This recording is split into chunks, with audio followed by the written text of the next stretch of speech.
capital.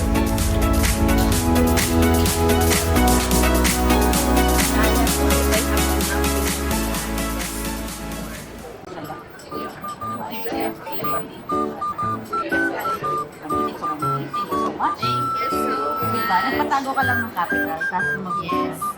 I just invested without knowing anything. update lang kita. Thank you so much po. Now I receive my profit with my invested capital. Okay. Give me your hand naman.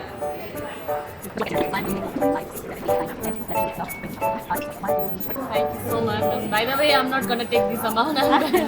Reinvest that. It's only Yes. To reinvest and make it more money, to make it more profit, yeah?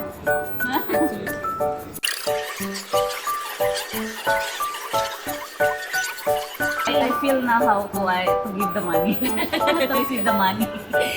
give and take. Yeah. Trusting. Thank you so Just much. invest. Because of you, we are also here. Like I. Thank you.